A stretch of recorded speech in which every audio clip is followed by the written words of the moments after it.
Are these angels worse than the devil? We recently received an email asking us to clarify the angels mentioned in Jude chapter 1 verse 6 and 2 Peter chapter 2 verse 4 and determine if they are worse than the devil. We will make an effort to answer this question.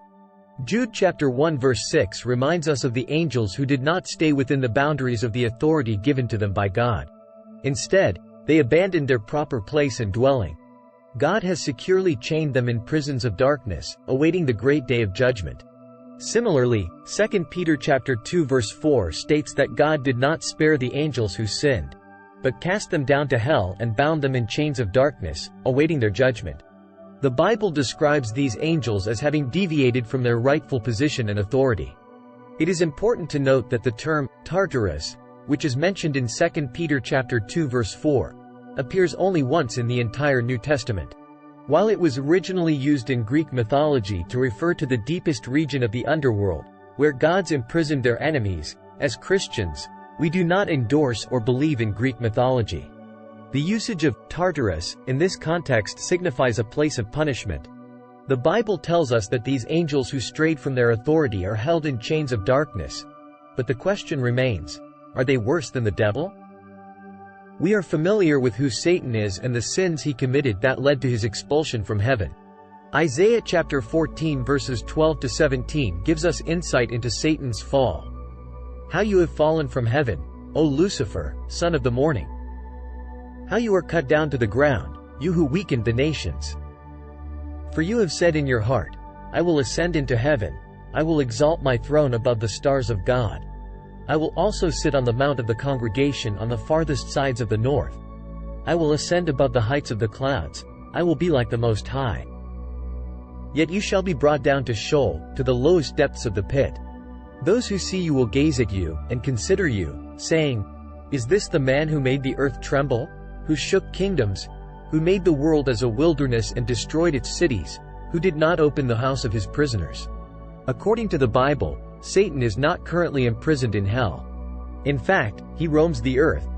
1 Peter chapter 5 verse 8 warns us to be vigilant and sober-minded because our enemy, the devil, prowls around like a roaring lion, seeking someone to devour.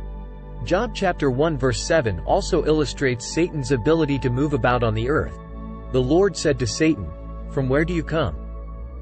So Satan answered the Lord and said, From going to and fro on the earth, and from walking back and forth on it.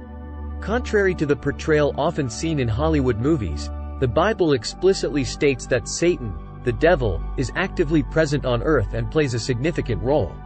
This raises the question of why the devil is allowed to roam freely while these other angels are imprisoned. Many Bible scholars believe that these imprisoned angels are the ones referred to in Genesis, who lusted after the daughters of men and gave birth to the Nephilim. Genesis chapter 6 verse 4.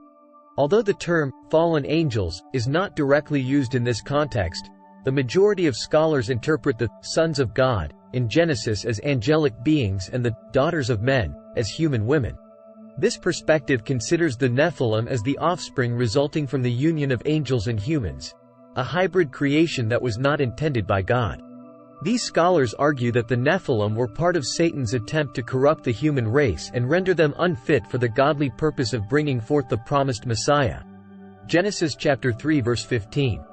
This corruption ultimately led to God's decision to send the flood to destroy all of humanity, except for Noah and his family. With this alternative viewpoint, we can distinguish between supernatural beings, the sons of God, angels, and human beings, the daughters of men. According to this perspective, the offspring of these unions were giants, emphasizing the significance of their supernatural origins. Supporters of this interpretation highlight that Jude chapter 1 verse 6 also refers to these angels who did not keep their proper domain but left their own habitation. Furthermore, Jude chapter 1 verse 7 draws a parallel between these angels and the inhabitants of Sodom and Gomorrah, who engaged in sexual immorality and pursued unnatural desires. This suggests that the angels' transgression involved unnatural sexual unions. While the Bible does not provide explicit details about the actions of these angels in Genesis, the explanation presented here is plausible and aligns with the majority of biblical scholars' understanding. These fallen angels are held in chains of darkness as a result of the sin they committed in Genesis. However, it is important to recognize that this topic should not consume our lives or lead to endless debates. In Titus chapter 3 verse 9, the Apostle Paul advises us to avoid foolish questions, genealogies, contentions, and disputes about the law, as they are unprofitable and vain. Rather, our focus should be on matters that truly matter, such as our relationship with the Lord and our prayer life. The Bible was not written to provide answers to every question we may have. Its purpose is to guide us in our walk with God, from this life to eternity. Therefore, let us prioritize what truly matters and seek to deepen our understanding of God's love, grace, and redemption. I apologize for any confusion caused. To continue, it is crucial to remember that the Bible does not explicitly state the exact nature of the actions performed by these fallen angels in Genesis. Different viewpoints and interpretations exist among scholars, and it is important to approach this topic with humility and an open mind. Ultimately, our primary focus should be on our personal relationship with God and the teachings that guide us in living a righteous and faithful life. Engaging in endless debates and speculations about the identity of the sons of God, the Nephilim, or the nature of these fallen angels can distract us from the core message of the Bible. Rather than becoming consumed by these complex and often speculative discussions, let us center our attention on the teachings of Jesus Christ, who emphasized the importance of love, compassion, forgiveness, and faith. These are the essential elements that should shape our lives and interactions with others. While it is natural to have questions and seek understanding, we should be mindful not to allow these inquiries to overshadow the central truths of our faith. Our relationship with God should be characterized by seeking His presence, studying His Word, and striving to live according to His principles.